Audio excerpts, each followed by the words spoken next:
morning, night back group. I hope everybody is doing well. I'm going to read chapter 9 of the Boxcar Children, and the title of the book is A New Violin. And I wanted to remind you that we're looking for compound words while we're reading. So fisherman is a kind of compound word. It's two words that make up one word. So fisher is one word, man is another, and fisherman. And I know that my nightback group are experts actually at looking for compound words. But if you're just joining us, try to listen for compound words. Another one that we're going to see in this chapter is grandfather. Grand and father. Grandfather. And also, if you haven't been reading this book with us, there are 4 children, Jessie, Violet, Henry, and Benny, and their dog is named Watch. And this book is entitled The Surprise Island, because the children are spending a summer living in a barn on an island. There's some other people around, but in general, they're trying to do things on their own. So this chapter is entitled A New Violin. After supper, a few days later, the children sat resting in the doorway of the barn. "Listen," said Violet suddenly. Since Violet never said anything suddenly, everyone looked at her in surprise and listened. Then they heard the sound of a violin.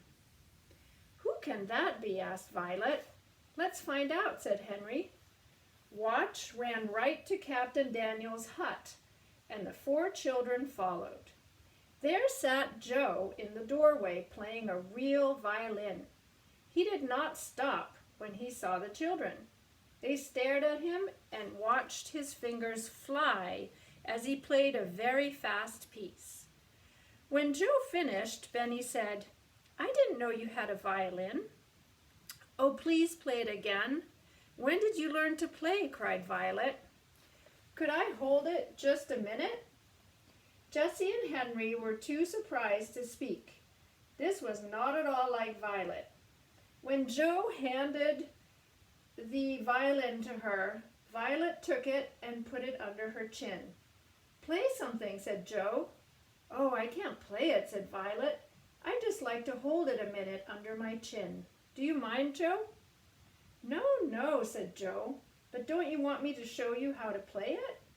"Not now," said Violet. "You play some more." She gave the violin back as if she had played one all her life. Joe did play some more, first a slow little piece and then a faster one. But Jessie and Henry were not watching Joe, they were watching Violet. She stood without moving all the time Joe was playing. Joe was watching Violet too. He was sure she could learn to play well because she seemed to like the violin so much. When the family went back to the barn at last, they were all thinking of Joe's wonderful playing. That night, when Jessie went to sleep, it seemed to her that Joe played such a sad piece that Violet cried. But when Jessie woke up, she knew that it was real crying that she heard, for Violet was crying softly. Jessie got up at once. "What is the matter?" she asked, falling on her knees beside Violet's bed. "Why are you crying?" I want to learn to play the violin," said Violet, starting to cry again. "Of course you shall," said Jessie.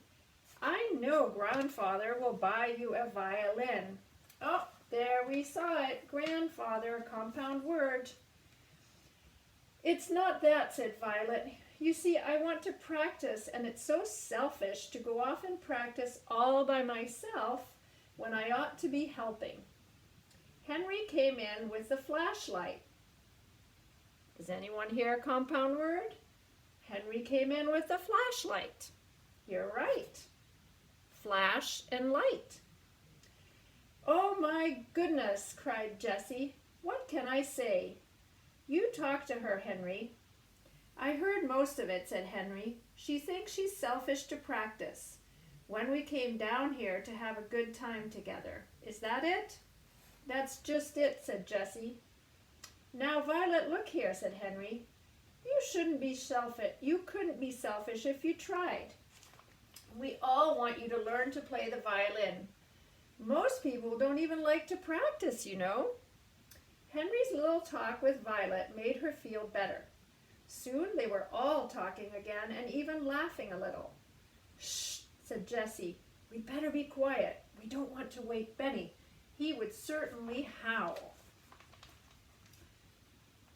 The children left Violet feeling happy again and thinking about the little violin her grandfather would surely buy for her. The next morning, Joe got Captain Daniel to telephone Mr. Alden. That's the grandfather. He listened to the story and thought about his own beautiful violin carefully packed away. But he said to Captain Daniel, certainly Violet must have a violin.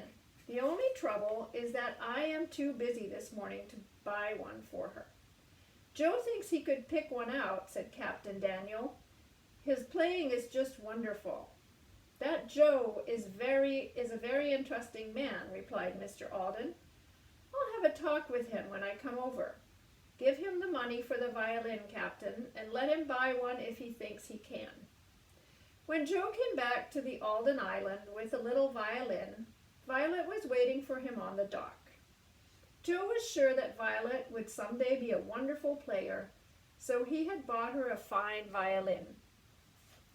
The rest of the family came flying down to see if Joe had had any luck.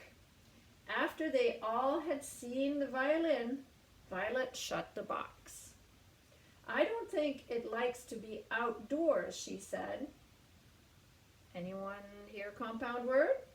I don't think it likes to be outdoors. That's right, out and doors. I don't think so either, agreed Joe. Let's take it to the hut, and I will give you your first lesson. I'll go with you, said Benny. No, you had better stay on the dock with us and fish, said Henry quickly. Are you going to fish? Asked Benny. Yes, said Henry, who had not thought of fishing until that very minute. Just think, Benny, we've been here by the ocean 4 weeks and we haven't had a single fishing trip yet. Suddenly Henry found that he wanted to go fishing himself.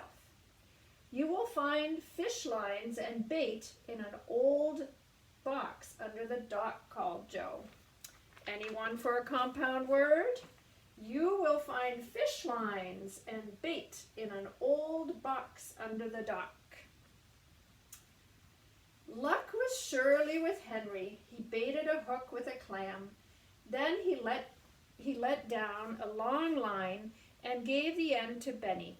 Almost at once, Benny began to yell and pull away on his line, hand over hand. They caught a fish, or he caught a fish. Good, cried Henry when Benny finally landed the fish on the dock. What a wonderful fisherman you are, Benny. Compound word. What a wonderful fisherman you are, Benny. Wait, I'll take it off the hook for you and put it on a string. What a big one, said Jessie. Don't catch many more of those, Benny, or we'll be eating fish for a week. The children sat on the dock for a long time, but nothing happened. I wish I could catch one, said Jessie. Another fish like the one Benny caught, and we would have enough for dinner. And I know just how to bake them with dressing. I'm getting tired of this, said Henry. I'm going to stop. I'm not, said Benny. My grandfather told me fishing takes lots of time. He did take you fishing once, didn't he? Said Henry.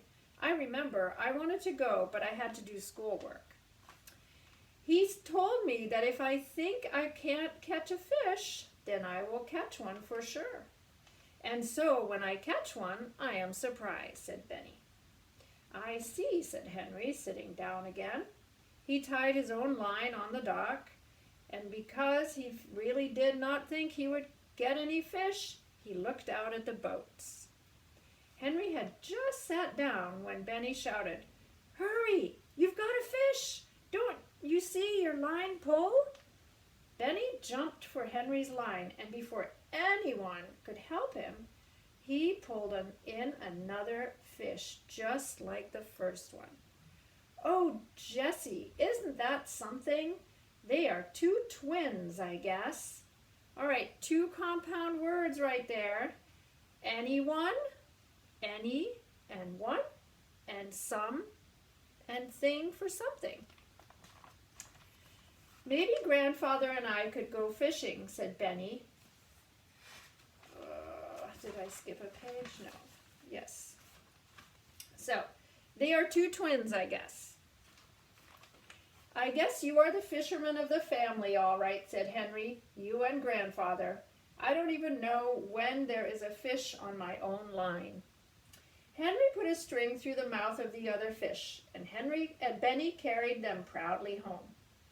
Joe can clean them for me, said Benny. Oh, I can do that, said Henry. I can clean fish, even if I can't catch them. Cut them in half, Henry, will you? Called Jessie. I will go in and start the dressing. Benny would not leave his twin fishes even for a minute. After Henry had washed them, Benny brought them to Jessie and stayed by her side while she put them in a pan. Jessie piled the dressing made of bread, onions, melted butter, and salt on 4 pieces of fish. I guess they will be good, said Benny as the oven door shut. He sat by the oven with the dog until Jessie said that it was dinner time. Violet came in. She put her violin carefully away, but she did not talk about her lesson. What do I smell? She cried. It's the twins, said Benny. They are in the oven baking. Twins? Cried Violet. What does he mean? Jessie opened the oven door and took out the pan to show her. They are done. We can each have half a fish, she said, and Benny shall have his first because he caught them. She put the fish carefully on 4 plates. I wish Grandfather could see us eating your fish, Benny, said Henry. You are a very good fisherman. He's coming to visit us tomorrow, said Violet. He telephoned to Captain Daniel and said he would be over tomorrow, if it's all right. It's all right with me, cried Henry. And me, said Jessie, but what shall we have to eat? I suppose we ought to have some meat for dinner. I think Grandfather would like to eat just what we do, said Violet. Maybe Grandfather and I could go fishing, said Benny, but we might not catch anything. Grandfather won't have time to go fishing, Benny, said Henry. Let's have dinner from our own garden. Remember those little vegetables we had in the Boxcar days, Benny? Oh, yes, little vegetables with melted butter, cried Benny. Let's have vegetables. That's a better idea. Then we'll be sure to have some dinner, said Jessie, laughing. Okay, that's the end of chapter 10. Chapter 9. Chapter 10 is about the grandfather's visit. Okay, we found a lot of compound words. And we didn't learn very much more about the shell, that whole big pile of shells that they had found. But I think that's going to come up in one of the next chapters. So I hope you're doing well. I hope you're doing some reading of your own every day. And I will be reading another chapter of the Boxcar Children very soon. Okay, bye-bye.